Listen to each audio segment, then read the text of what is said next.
So you can say you had nothing to do with your daughter's disappearance? I absolutely can. If we focus our efforts in one direction, we're making a huge mistake. Do you feel like you'll ever see your daughter again? Eventually. I don't know about in this life, but eventually, yeah. Damn, killer. It's so good. Clock in. I'm Killer from the Killer Looks channel, so I already know. And if you didn't know, welcome. I'm gonna jump right into the content, because you know I don't like to keep y'all. And I appreciate each and every one of y'all for working the data with Killer. In the heart of the Appalachian Mountains lies a mystery that has haunted a community and captivated the nation.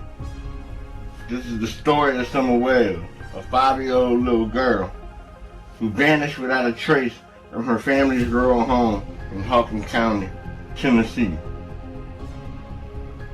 As the days turned into weeks, and the weeks turned into months, the disappearance of Summer Wells continued to confound authorities and haunt the collective consciousness of the community. The disappearance of Summer Wells has left authorities baffled and the community gripped by fear. But at the center of this mystery is a man whose actions have raised more questions than given answers. Don Wells, Summer's father. Don Wells has become a focal point in the investigation, with scrutiny falling upon his every word and action. But as the layers of this mystery begin to unravel, whispers of suspicion and doubt swirl around him, casting a shadow over his role in Summer's disappearance. But as the search for Summer Wells continues, darker secrets began to emerge. Secrets that threaten to shatter the illusion of a close-knit community and reveal the chilling truth lurking in the shadows. Faced with mounting scrutiny and suspicion, he grappled with the weight of his own guilt and the haunting question that lingered in the air. What happened to Summer, Don? Haunted by the echoes of his daughter's laughter and the memories of a life torn apart, Don Wells remains a figure forever shrouded in the shadows of his and Candace's daughter's disappearance, and not the loss of just one or two, but all their kids. I'm just telling you data so we can open the discussion. But I don't know if them parents got nothing to do with it. I don't know, Killer. Everybody a motherfucking suspect. One time. One.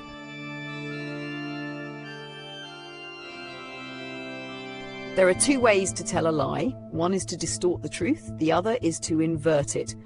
Flip reality inside out until what's false sounds righteous and what's real hides beneath the folds of contradiction. This is often referred to as reverse projection, inversion detection, or more broadly, a contrarian truth filter. It's the idea that when someone habitually lies in such a way that their statements mirror reality in reverse, you can actually discover the truth by inverting their words. It's a known phenomenon among compulsive and pathological liars, manipulators, and even propagandists. Don Wells speaks this dialect fluently. It's not deception as accident, it's a philosophy of reversal. Every statement, a mirrored riddle. Every defense, a confession inverted. And if you listen long enough, you begin to realize his truth lives in the negative space of his words. When Don was asked, "Do you think you're gonna be the person in the end that gets in trouble for Summer?" he said, "Oh, it's very possible, If you revert his inversion, what he really means is he doesn't think it's possible that he will get into trouble for Summer's disappearance.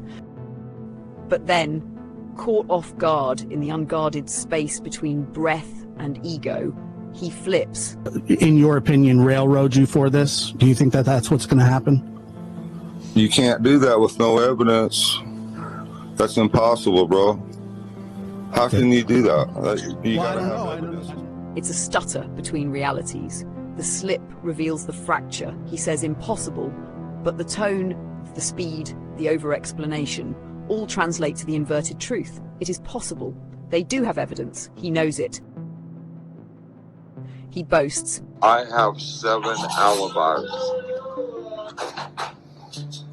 Candace ain't got none. She's going down. But inversion logic turns that statement upside down on its head. Could it mean Don has no alibis, but Candace does, and she is not going down? His certainty exposes guilt disguised as dominance, a man rearranging the furniture of a burning house, trying to pretend the smoke is just dust. When Don says, "Only a predator would come up here and take our daughter," the inversion becomes its own confession. What if he is that predator, the one who came up there, who crossed the boundary between father and hunter, protector and perpetrator, and when he insists it was a stranger, no one would do anything like that around here, the mirror cracks again. Because the inverted truth reads, it wasn't a stranger. There are those here who would and did do such a thing. The illusion of safety he speaks of is the one he shattered, but the roots of inversion run deeper than the disappearance. They run back to childhood, to the story he tells about his sister. He claims, Well, I just wanted to let you know that I talked to Jeannie last night, and she told me that she was going to press charges against you, Donnie. So, yeah, so I wanted to let you know. Yeah. And that friend of hers, I guess she's going to be with her. She's pressing charges too. Sorry. Yeah, so I just wanted to let you know. Are they pressing charges in juvenile court?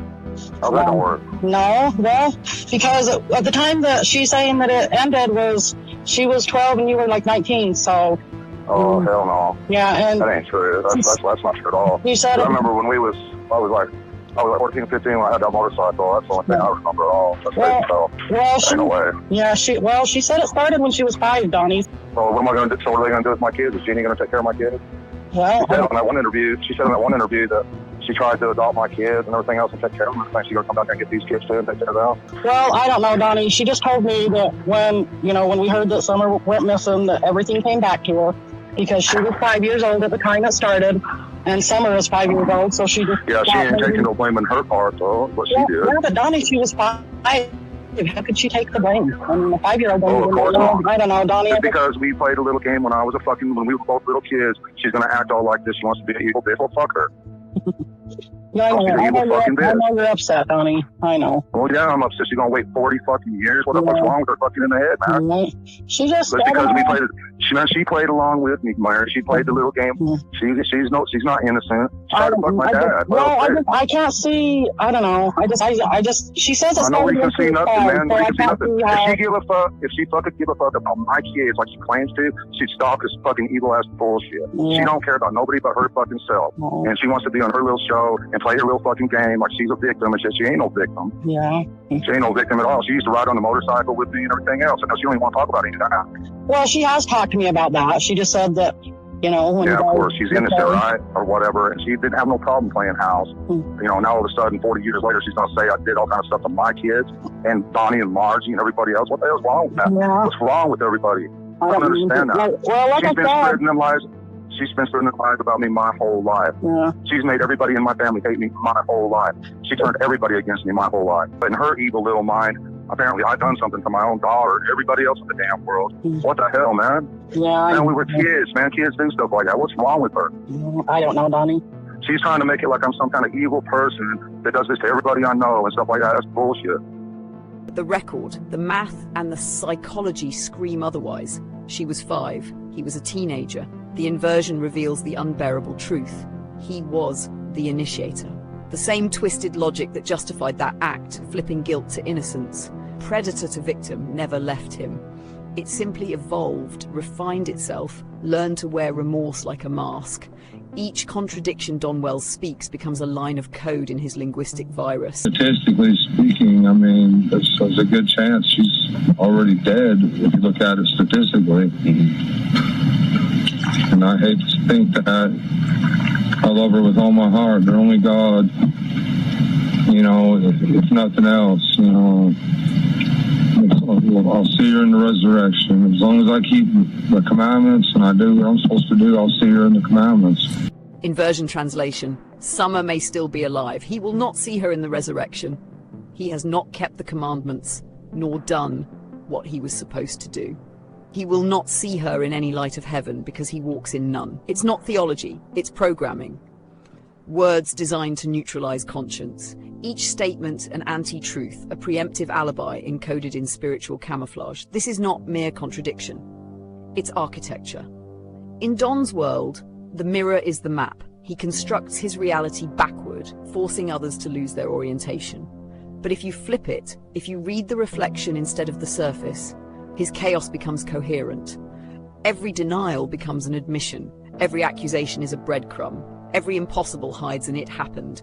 The mad genius sees the pattern. Don's mouth is not a vessel for truth. It's a prism that refracts guilt into holy language, turning the grotesque into scripture, the lie into sermon. In the end, this inversion logic becomes the compass. By applying the inverse of his words, we find the outline of what he tried to bury. His language becomes the forensic trail, a linguistic map leading back to the scene of conscience itself. Can you see it now? The mirror talking back? Can you hear the truth whispering from beneath the inversion? Because once you do, you'll realize what Don Wells has been hiding wasn't just a story. It was reality itself, flipped, encoded, and spoken aloud for anyone insane enough to listen. I don't know why, but they're dealing with it okay more than me. And they're doing a lot better than me and Candace are. Not why that is, but I don't know. Because when I was in school, one of my guys, one of the kids that was in school with us, bought his son a shotgun, and somehow it accidentally went off and killed his dad right in front of him. And we never did see that kid back in school again, but that was his daddy, though. There's a difference, you know, I guess. But, I mean, maybe my kids are looking at it like, well, maybe God will bring her back, or I don't know. But Somebody's like, oh, I love you so much, and I just want to save you from a bad situation. 90% of the time when someone takes a little girl or whatever, or even this birth, 90% of the time is because they're predators. So it's just not good. Somebody has hurt her, probably sexually, maybe beat the fuck out of her, probably killed her. Let's be realistic. This ain't gonna be good. And because of all the pressure, YouTube and the TV shows and everything else, they probably wanted to get rid of the evidence, and they probably killed her. From what I understand, like maybe her mouth was covered and she probably couldn't breathe, and she probably was able to get out a scream or something like that in terror. Just what it's not about you, it's about someone. You don't have to feel. It's about you. Oh wow, bitch. I ain't know that. Alright then. And with tears in her eyes, says, but Daddy, I just want to be with you. And I says, right. Okay, Summer, I couldn't tell her no. Yeah. How do you tell your little girl no when she wants to sleep with you? I can't. I have to take a shower every night because I work in drywall. Right. So I'm like, fuck, get your little punk asses in here. And we'd all rinse off together real quick. Mom would be waiting there with the towel. I'd throw them out one at a time. And Mom would dry them off and dress them. So, you know, I don't want my little girl with freaking candy all over her sleeping next to me. You know, and plus, she ain't gonna sleep good unless she's clean. I did it out of love. One time, me and my friend Angelique were up there. In summer, she had this long dress on, and she was doing flips and shit, and you could see she had like this crusty shit on her vagina. Oh. And I flipped my fucking shit. Oh. I take us back to my nana's, and I was like, I'm keeping Summer for the night. And I was like, fuck. And I would ask him, I was like, did Daddy hurt you? She's like, she would just like make a pouty face and shit. She wouldn't say nothing. And we were up there one time and they were drinking and crap, and he took all her clothes off, and he had boxers on, and he was just holding her naked. And then they went downstairs, And Candace was like, yeah, because Donnie sleeps naked and I had to put a cover over him and move Summer into her bed. And I was like, what the fuck? When me and Vanna went up on the hill up in, what was it? It's behind the Rogersville. They called us at like 3 o'clock in the morning and they were on our way to our house. Summer was 3 years old and I guess Candace had I think it was meth or something on the table, and she was high off her ass, and she left the room, and Summer got into it, and she called us, and she showed up at our door, and Summer was, like, she was shaking and crying. Oh my God. And I was like, you don't need to take her to the hospital, and she was like, no, we would have got arrested. So there we are, holding a freaking 3-year-old crying because she's scared and high out of her mind. Oh my God. Yeah. They never cared about the kids. Scooby fucking doo. If not for those pesky meddling kids. Back to what I do. Catfish, Billy, baby, hello, how are you? Yo, I 9 rappers like a power line, fell into a swimming pool. I think I got the whole crew. Ooh, let me know what y'all wanna do. I bought a 30-pack of Creek water, baby boo. Not a 99, not a 99.99, not mine. I got 100 proof. They're gonna be sorry they were ever born. Who? All of them. Need to know everything. Who and the what and the where. I need everything.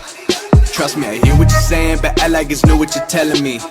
I'm curious, George. I hop in the Porsche, 5 and a horse. I'm ready for war. I'm coming for throats to turn to a ghost. I need to know everything. Now you be surprised at the info you get is by letting them talk, so I'm letting them talk. Gotta keep quiet, maneuver in silence to let them in. Talk up their body, another one body, that's just how it go. I got some secrets, I'm shaking the game so they stay on their toes. Stay in your lane, I to stay on the go. I can't play with the pros and act like a rookie, so they overlook me. Then I double up again, none of their knows. None of them cold, they just got lucky but never adapted. So I'm to the one if it's coming to blows. My enemies cutting it close. I let them think that they got me, but what do you know? I had them beat before we ever spoke. I'm ready for smoke. I need to know everything, who and the what and the where. I need everything. Trust me, I hear what you're saying, but I like it's new what you're telling me. I'm curious, George. I hop in the Porsche, 5 and a horse. I'm ready for war. I'm coming for throats to turn to a ghost. I need to know everything. Now they ain't go harder than me. They need a blade in a sheath, a shank in a piece, a crate full of heat, an army, a fleet, a tank in a jeep, a navy at sea with ace a marine, an ace up they sleeve, a team of marines, a freak on a leash, a beast with an appetite, razor for teeth, and still they would lay at my feet. Boy, you got the wrong one. There's a formula to it, a very simple formula. Everybody's a suspect. Break down my walls, but I will rise again. 'Cause I stand tall in my environment. How could I ever close my eyes and stay silent since they try to take me down with their violence?